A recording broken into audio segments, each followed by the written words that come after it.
Hola, bienvenidos a las cartas de Lina. Días atrás me encontré con una persona que me preguntó cuál creía yo que era el versículo más importante de la Biblia. Creo que para muchos este es el versículo más importante de la Biblia, el más usado por los ministros, el más leído, el que más se usa en promesas bíblicas, en estudios bíblicos.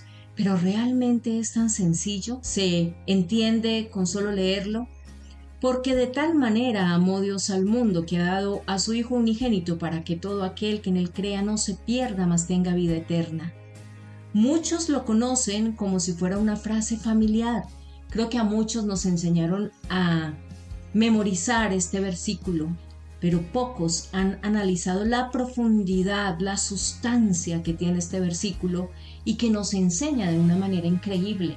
Para dar esta respuesta a esta pregunta, escudriñé las escrituras, miré el contexto, escuché a algunos hombres de Dios que fueron luz en ese momento a través del Espíritu Santo en ellos, para poder desarrollar esta escena que les voy a contar. Y siempre les digo cuando hablo de una escena, como que nos metamos en la película. Miremos la escena. Estaba Jesús hablando en ese momento con Nicodemo. En ese momento tienen un encuentro personal. Nicodemo era un hombre de autoridad legal, religiosa y tenía un excelente conocimiento en todo. No era ignorante, tenía contacto con las escrituras, era un hombre respetado por la sociedad, era fariseo, maestro de Israel, habituado a tener un lenguaje moral, un lenguaje santo, y sin embargo vino de noche a Jesús. Vino a buscarlo de noche y se cuidaba del que dirán. Del por qué fue a Jesús de noche es algo que nos deja como con muchas preguntas, y uno diría, porque era alguien que tenía una posición alta y Jesús era de pronto muy criticado, muy señalado en ese momento. ¿Y cómo o qué pensaría la gente si me vieran venir a Jesús de Nazaret? ¿O qué dirían? ¿Cierto? Y la oscuridad en sí, la noche, puede simbolizar quizás esa necesidad que tenía Nicodemo de reconocer si realmente Jesús era el Hijo de Dios, de buscar esa ayuda a esa soledad que quizás sentía su alma. Y todo esto pues se torna inquietante para muchos, y más si hay religiosidad. Se puede decir que se sabe mucho acerca de Dios, pero no se conoce a Dios, y de pronto esto era lo que le sucedía a Nicodemo. Se puede hablar de las escrituras y no haber nacido de nuevo a nivel espiritual, como le dijo Jesús en Juan 3. Se puede tener una reputación espiritual alta. Ay, es que esa persona tiene un conocimiento bíblico tremendo, pero carecer de una vida espiritual. Y como dice, puede ser solamente religión. Pero Nicodemo necesitaba nacer de nuevo, necesitaba un encuentro real con el Salvador, con el Mesías, necesitaba un encuentro personal con Jesús, el Hijo de Dios. Tenía una instrucción maravillosa a nivel de religión, pero necesitaba esa luz que iluminara su camino. Tenía una posición brillante entre los hombres, pero necesitaba entrar al reino de Dios, y esto nos deja claro que no importa cuánto brillemos para otros, eso no nos va a aportar para entrar al reino de Dios. ¿Y cuántas personas hay que están escuchando esta respuesta a esta carta y quizás están viviendo una situación similar a Nicodemo? Qué pena que me enseñen a leer la Biblia, qué pena que sepan que salí del grupo de oración, qué pena que encuentren orando. Cuando Jesús habla directamente con Nicodemo, Jesús no se pone a dar vueltas. Jesús va a la necesidad en ese momento y se topa quizás con el orgullo de este hombre que tuvo que haber sido bien fuerte, y le dice Jesús: Nicodemo, os es necesario nacer de nuevo, o algo así como, en palabras nuestras, no importa cuánto conocimiento religioso tengas, debes nacer espiritualmente, debes ser otra persona con una nueva oportunidad de vivir diferente, de ser transformado en tu manera de pensar, en tu manera de actuar. Nicodemo representaba perfectamente la religión natural, y lo digo con respeto. Y no quiere decir que vaya en contra de las personas que son religiosas, solo que se puede ir un paso más, y ese paso es aprender a tener una relación con Jesús, a vivir con Jesús, a caminar de la mano de Jesús. Y eso era lo que le hacía falta en ese momento a Nicodemo. Y eso precisamente era lo que le impedía ver con claridad el reino de Dios. Le impedía nacer de nuevo. La pregunta aquí es, ¿qué necesitaba entonces Nicodemo? ¿Qué necesita una persona que esté pasando la misma situación de Nicodemo? ¿Qué esperanzas tienen en cuanto al reino de Dios y la vida espiritual? Y aquí, en el contexto de todo esto, viene Juan 3:16. Era una palabra de revelación dada por el propio Jesús ante la incapacidad de un hombre que estaba muy sumergido en la religión y en el practicar cada instrucción humana. No fallaba en nada. Todo lo que le decían que había que hacer en cuanto a religión lo hacía. Instrucciones humanas, no dadas por Dios y su palabra. Y Jesús está mostrando que la salvación no nace de la sangre, ni de la voluntad de la carne, ni de la voluntad de ningún hombre, de ninguna mujer, sino de Dios. Jesús le deja claro a Nicodemo que la salvación no se gana por méritos, la salvación no se gana por estudios, la salvación no se gana por esforzarme diariamente, por ser autosuficiente, por ser buena persona. La salvación se recibe mirando al Hijo resucitado, creyendo en Él, recibiéndolo, descansando en Él. Antes de decir de tal manera amó Dios al mundo, Jesús había recordado la serpiente levantada en el desierto. Esto está en el Antiguo Testamento. Los mordidos por las serpientes no se sanaban curándose a sí mismos, sino mirando con fe. ¿Cuál era el requisito? La fe, mirando con fe al medio, es decir, a esa serpiente, que era el medio provisto en ese momento por Dios. Y así también el pecador no se salva subiendo hacia Dios por méritos o por fuerzas humanas. No, sino mirando a Cristo, mirando el sacrificio que hizo Jesús, su Hijo, en la cruz. Porque de tal manera amó Dios al mundo, empieza con Dios, porque Él es la fuente, y no el hombre buscando a Dios, sino Dios hablándole al hombre. La fuente del verdadero evangelio comienza y termina con Dios mismo. El amor de Dios no brotó de lo mucho que nosotros podamos hacer, no brotó de nuestra belleza, no brotó de un buen comportamiento, sino del carácter propio de Dios. El amor de Dios, en 1 de Juan 4:8b, nos enseña que Dios es amor. Él es el mismo amor.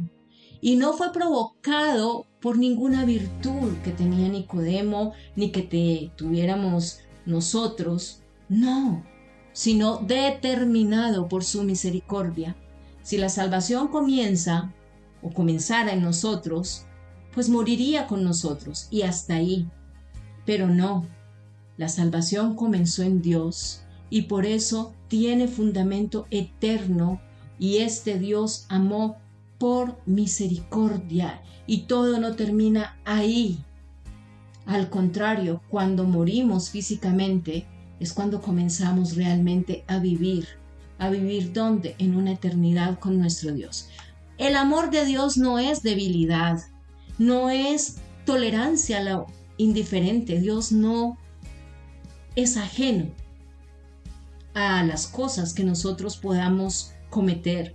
No es mirar y pasar por alto el pecado y decir, ay, no importa.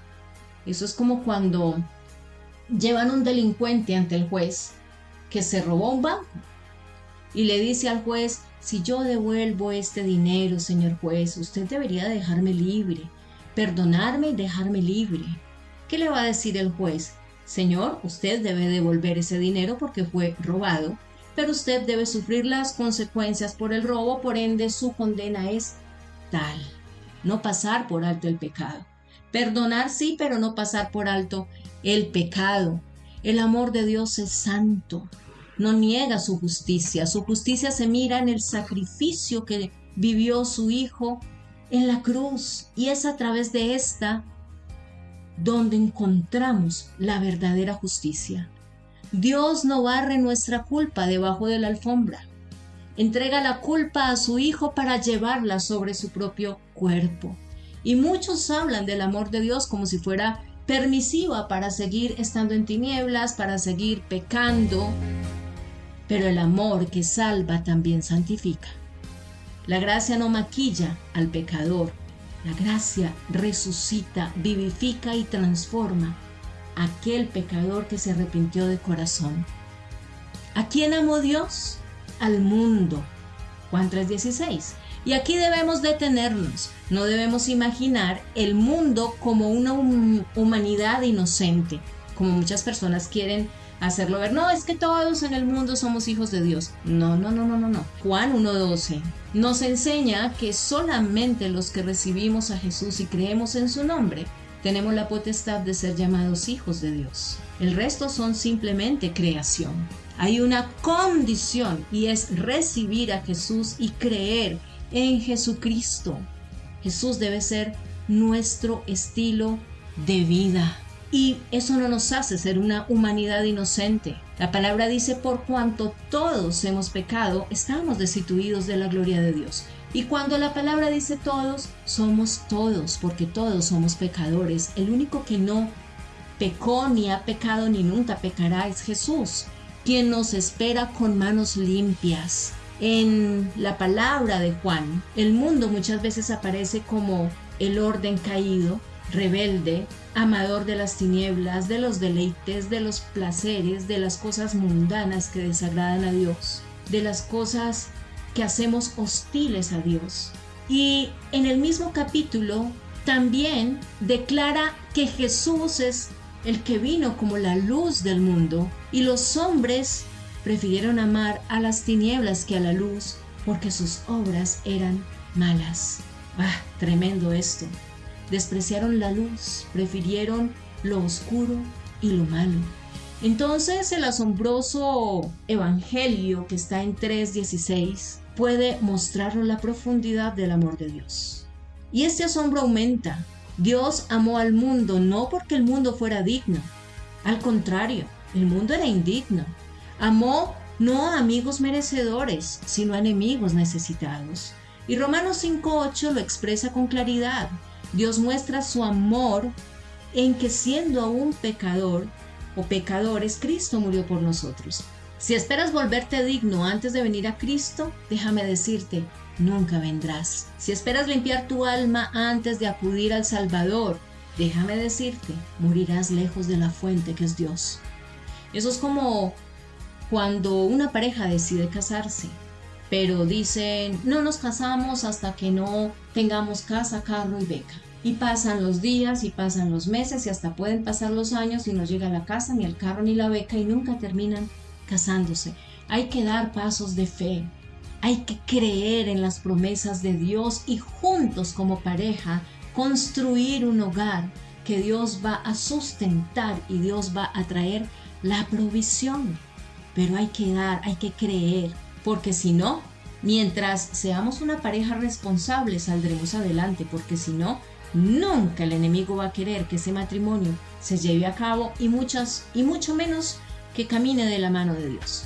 El amor de Dios encontró al pecador en el abismo, no en un palacio. Encontró al que estaba en rebeldía con armas en mano, no a la persona que estaba arrepentida y ya purificada. Tu caída más vergonzosa, tu pensamiento más oscuro, quizás tu temporada más fría, tus malas decisiones que te llevaron a cometer situaciones bajas en la vida, pueden hablar en tu interior y decir, no, es que Dios no puede amar a alguien como yo. Dios no puede amar a alguien que haya hecho tantas cosas como las que yo he hecho. porque he sido muy, pero muy pecador. Pero vuelve Juan 3:16. Juan 3:16 no dice que Dios amó al mundo cuando se volvió limpio. Dice que amó al mundo y precisamente por eso dio a su Hijo a morir en la cruz. Y la cruz no fue la respuesta a nuestra dignidad, sino a nuestra ruina. Estábamos arruinados por el pecado y seguimos arruinados por el pecado. A los que hablo a nivel general, a los que no se han arrepentido, viven una vida arruinada. Pero no te equivoques, este amor no te deja en esa rebelión. Ese amor de Dios no te va a dejar en ese pecado que quizás tú crees que es imperdonable. Ese amor no te va a dejar en el desvío. Si un hombre se está ahogando y otro se lanza al mar para salvarlo, no lo salva para que siga respirando agua, sino para sacarlo de allí y que aproveche la oportunidad de vida que Dios le da. El amor de Dios no abraza al pecado, rescata al pecador del pecado. Esa es la diferencia. No llama luz a las tinieblas. Enciende la lámpara del Evangelio para guiarnos fuera de ellas. Cristo no murió para que el mundo permaneciera en el mundo, sino para sacar de ese mundo un pueblo redimido, lavado de toda mancha, un pueblo nacido de nuevo, como le dijo Jesús a Nicodemo, celoso y anhelante de buenas obras. Así, antes de avanzar más, escucha la pregunta del texto que mueve nuestra conciencia. ¿Has visto tu necesidad de nacer de nuevo o solo admiras Juan 3:16 como una frase hermosa? ¿Te has reconocido como parte de un mundo rebelde o todavía te refugias en tu religión, en tu moralidad, en tu conocimiento, en tu historia, en lo que crees que eres muy bueno o buena y que no le has hecho daño a nadie y que eres merecedor de la salvación por tus propias fuerzas? Y no estoy ni señalando ni juzgando, Dios me guarde de esto. Pero Nicodemo necesitaba más que doctrina en la mente, necesitaba la vida de Dios, necesitaba el amor de Dios, necesitaba el encuentro personal con Jesús, necesitaba que la doctrina le llegara al alma, le llegara al espíritu y al corazón. Y tú también necesitas eso si me estás escuchando. No basta saber que Dios amó, debes venir al Hijo que Dios dio, al unigénito de Él, a lo más valioso y preciado que Dios tenía, a su amado Hijo en el cual tiene complacencia. No basta repetir el versículo, sino ser alcanzado por la gracia que anuncia este versículo. Y yo he escuchado cantidad de personas repetir y repetir este versículo. Y esa pregunta me dejó mucha inquietud y yo dije, ¿hasta dónde Juan 3:16 realmente es profundo? ¿Hasta dónde Juan 3:16 deja de ser leído textualmente y de decir, sí, Dios amó al mundo, mandó a Jesús a morir para que tengamos vida eterna y hasta ahí? Pero mira todo lo que el Espíritu Santo puede traer en revelación con el contexto. El amor de Dios tomó forma visible en la encarnación. Ojo, en la encarnación, no en la reencarnación. Hay que hacer la diferencia allí. Hizo a su Hijo Jesús, por el poder del Espíritu Santo en el vientre de la Virgen María, un hombre, pero un hombre sin pecado. Un hombre que caminó con sus pies humanos, que lloró con ojos humanos, que sangró en la cruz verdadera y fue levantado, resucitado ante el mundo como el único refugio para los pecadores, como la única esperanza de salvación. Y aquí debemos guardar un silencio por un momento, porque entramos en una profundidad que supera toda comparación humana. Dios dio a su Hijo. Imaginemos en ese momento cuando Dios toma la decisión de dar a su Hijo, que está muy claro en Génesis. Desde Génesis Dios ya estaba hablando de ello. Dios dio a su Hijo. Dios no envió un ángel, Dios no envió un profeta, no dio oro, ni imperios, ni mundos, ni un hombre que tuviera mucho conocimiento, que brillara por todo lo que hace. No, dio a su Hijo amado, al Eterno, al Verbo, como dice la palabra de Dios, que era Dios, que era con Dios, al resplandor de su gloria, al que estaba en su seno desde la eternidad. Los que hemos sido papás, podemos entender el amor tan profundo que tenemos por nuestros hijos. A nuestros hijos les da una gripa y uno quisiera que esa gripa la tuviéramos nosotros y no ellos. Nuestros hijos pueden pasar por momentos difíciles y uno quisiera pasar por ese momento para que ellos no pasen por ese momento. Nosotros podemos entender perfectamente lo que Dios sintió cuando tomó la decisión de entregar a su Hijo a morir por nuestros pecados, por toda la humanidad. Para nosotros esto es imposible de hacer. No creo que tú y yo entreguemos un hijo a morir por una persona. Ahora por toda la humanidad. El Padre dio lo más preciado que tenía. Lo dio por quienes no tenían nada precioso que ofrecerle. Nosotros éramos los que tendríamos que estar allí clavados en esa cruz. No el Hijo de Dios que era santo o que es santo, que no ha pecado. ¡Ay, tremendo esto! La palabra unigénito nos lleva al carácter único del Hijo, que significa que Cristo es un Hijo único y que nos hace a nosotros hijos por adopción, Juan 1:12. Ni una criatura nacida en el tiempo. Él es el Hijo único en su clase. Él es el Hijo eterno. Él es el amado del Padre, sin equivalencias, sin rival, sin sustituto. Nosotros llegamos a ser hijos por gracia, por misericordia. Él es hijo por naturaleza. Nosotros somos recibidos en la casa. Si no estamos agradecidos con esto tan hermoso que nos hace ver Juan 3:16, de ser adoptados hijos, de pertenecer a la familia de Jesús, de ser hechos hijos de casa, entonces la verdad queda uno sin palabras. Aquellas personas que no valoran esto, que el Señor nos permite ser recibidos en la casa, el Señor de la casa. Nosotros somos herederos porque fuimos unidos a Jesús. Con Cristo somos herederos. El Señor nos permite unirnos a Él. Jesús es el heredero de todo.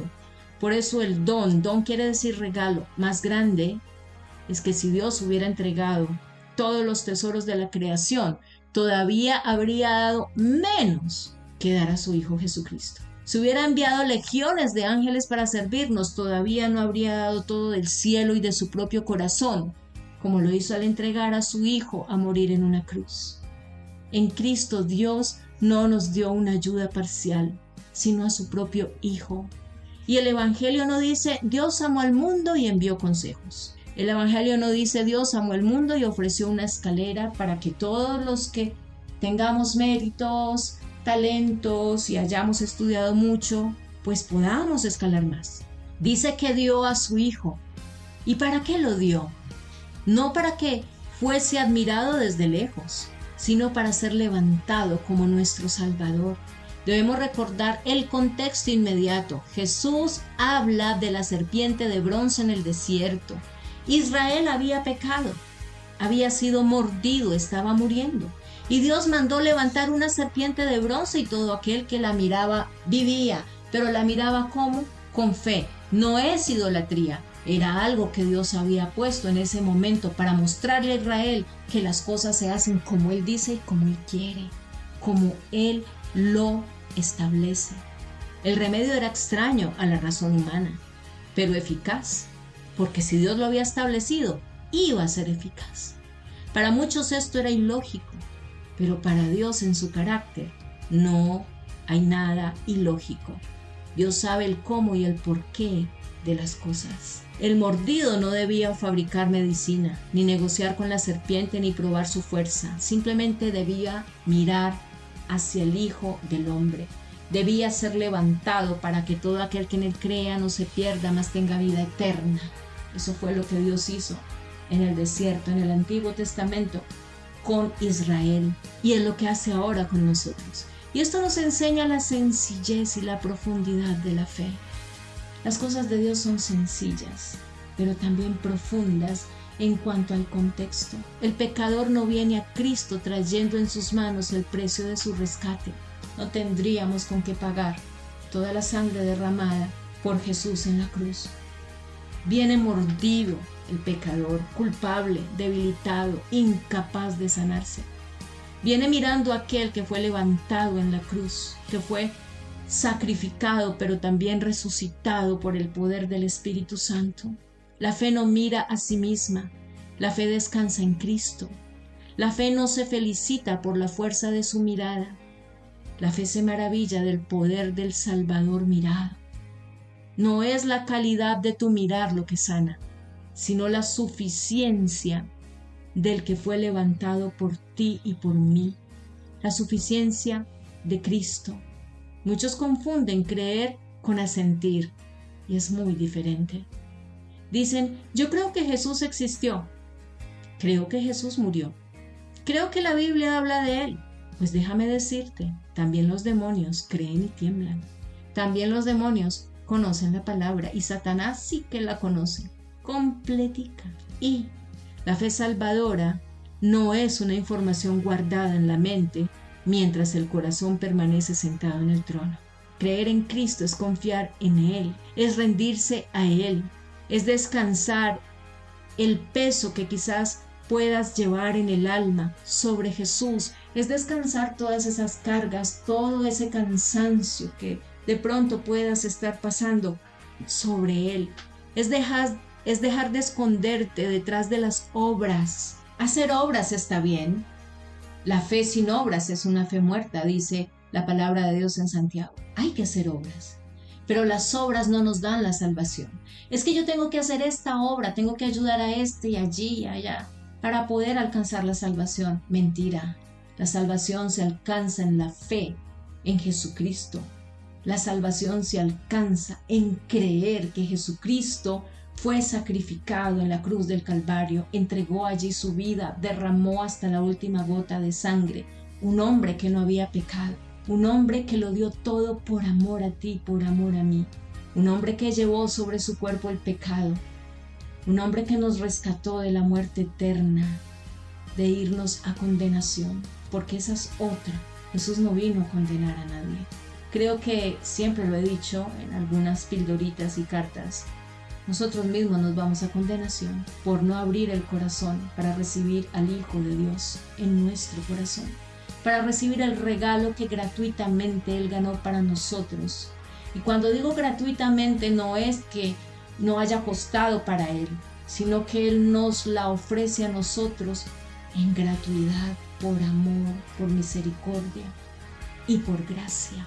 Entonces aquí podemos ver que Jesús nos regala la vida eterna, que Jesús escribe nuestro nombre en el libro de la vida, para que cuando los libros sean abiertos, allí esté tu nombre y el mío si le hemos recibido en nuestro corazón como Señor y Salvador. Pero si no es así, simplemente vamos hacia condenación. Y solo hay dos lugares, cielo e infierno. Alguien me señaló una vez y me dijo, no, es que la pastora habló de cielo e infierno. Qué bueno que te pude hablar del cielo y del infierno. ¿Qué pasaría con mi vida como pastora si yo no le muestro a las ovejas que Dios pone alrededor nuestro que hay un cielo y hay un infierno, que hay vida eterna, pero también si no recibo a Jesús, yo misma me voy a condenación y el lugar donde voy a pasar esa condenación es el infierno. Punto. Hay dos reinos, el reino de la luz, que es el reino de Dios, y el reino de las tinieblas, que es el reino de Satanás. En la mitad no podemos estar. Hace días atrás, unas 4 semanas, estábamos hablando y di el versículo de Apocalipsis donde dice que Dios no quiere que seamos fríos o mejor tibios, que Dios quiere que seamos fríos o calientes, porque si somos tibios nos vomitará de su boca, y lo dice Dios mismo. Y una de las ovejitas se levantó y dijo, pastora, ¿dónde dice esto? No recuerdo el versículo en este momento, solo sé que está en Apocalipsis, creo que Apocalipsis 2, te insto a que lo busques. Y porque estoy grabando a la marcha y el Espíritu Santo va mostrando. Y se quedó sorprendida cuando dijo, ay, ¿es que Dios lo puede vomitar a uno? Sí. Porque no podemos estar con un pie en Dios y un pie en el mundo. No podemos estar con un pie en la iglesia porque es necesario congregarnos y un pie en el mundo. O estamos en Dios o estamos fuera de Dios. Pero en la mitad no podemos estar.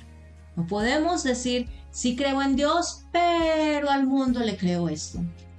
Sí creo en la palabra de Dios, pero hasta cierta parte. Hay cosas que no las creo. Creo que el Espíritu Santo no se equivocó cuando inspiró desde Génesis 1 hasta Apocalipsis 22 cada capítulo de la Biblia, usando hombres diferentes, inspirados por él, en épocas distintas, y la palabra nunca se va a contradecir, la palabra nunca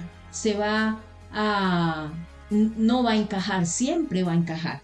Y esto ha hecho que muchos científicos que han querido desvirtuar la palabra de Dios, muchos físicos utilizando lo de los planetas, las cosas que ellos han creído, que el Big Bang y que no sé qué, y que la creación, y bueno, muchos han caído de rodillas cuando ven que la palabra no se contradice, que la palabra fue escrita desde Génesis hasta Apocalipsis de una manera perfecta.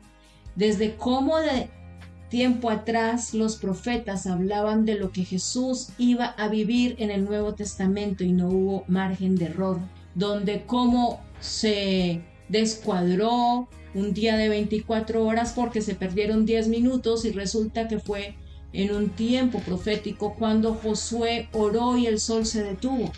Estoy parafraseando todo esto, pero es bíblico. La palabra de Dios no tiene margen de error y muchos han caído de rodillas. Muchos han caído de rodillas. Tenemos que mirar la suficiencia de Cristo y no solo creer. Hay que creer y hay que vivir a Jesús. Yo creo que Jesús existió. Muchos creen que Jesús existió. Yo creo que Jesús hasta de pronto resucitó. Muchos creen que Jesús resucitó. La tumba está vacía. Es la única, porque Buda está enterrado. Mahoma, el que llamaron profeta, ¿no? Pero Jesús tiene su tumba vacía. Recuerda que también los demonios tiemblan, creen y tiemblan. La fe salvadora de Cristo no es información guardada en la mente, mientras el corazón permanece sentado en el trono. No somos nosotros los que tenemos que ir y cuestionar a Dios y decirle: Dios, es que yo voy a cumplir de todo lo que está escrito esto no.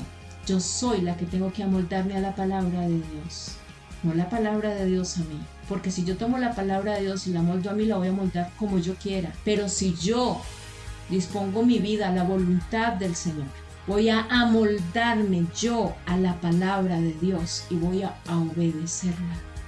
Esa es la diferencia. Jesús es merecedor de toda la gloria, de toda la honra, de rendirnos a Él.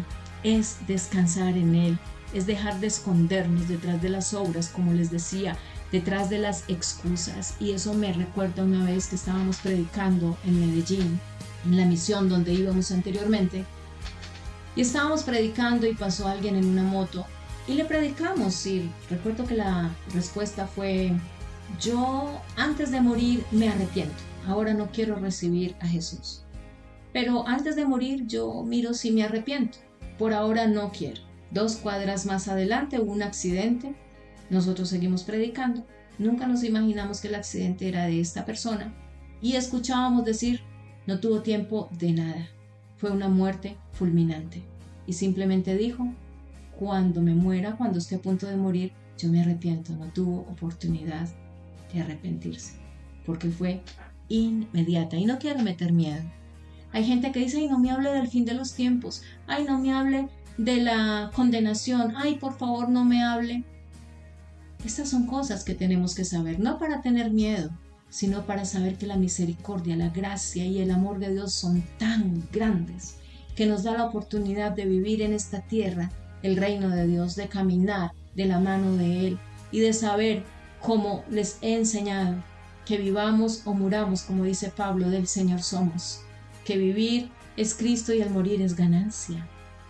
Si no enseñamos esto, entonces apague la luz y vámonos. Si no enseñamos que Jesús va a regresar por nosotros, apaguemos y vámonos, porque entonces, ¿dónde queda la esperanza? Ay, no me hable de la venida de Cristo y que la tribulación y que... A veces hay que hablar, hay que tocar estos temas, porque hay que tener claro hacia dónde vamos si morimos, y hay que tener claro hacia dónde vamos si Jesús viene y estamos con vida. No nos escondamos detrás de las obras, las excusas, la religión, las lágrimas, como los cocodrilos, con todo respeto, las promesas humanas, los méritos. Solamente es decir, Señor Jesús, si tú no me salvas, estoy perdido, perdida. Pero tú eres suficiente y en ti me refugio. Imagina un hombre que se ahoga en un río. Desde la orilla se lanza una cuerda firme y no le basta, puede decir. No soy capaz, me daño las manos, me voy a lastimar. Pero puede haber otro que si ve la cuerda muy firme y puede decir, esta cuerda es fuerte para arrastrarme y sacarme de este río. Juan 3:16, porque de tal manera amó Dios al mundo que ha entregado a su Hijo unigénito para que todo aquel que en él crea no se pierda, mas tenga vida eterna.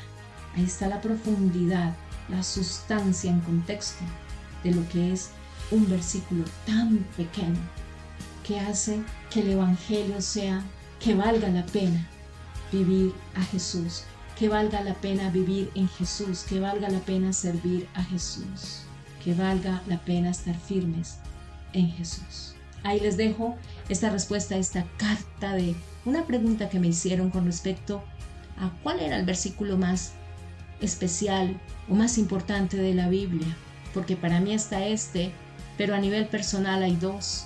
Uno es cuando Pedro le dice a Jesús, Señor, ¿a quién iremos si solamente tú tienes palabras de vida eterna? Y hay otro que me enamora y me recontraenamora y está en Juan 15, cuando Jesús dice, no me elegisteis vosotros a mí, sino que yo os elegí a vosotros. ¡Wow! Ese versículo para mí es mega espectacular. Saber que fue Dios quien puso sus ojos en mí por misericordia y gracia ante tantos millones de personas en el mundo. Me escogió a mí, me ama a mí y por su misericordia me llama a servirle.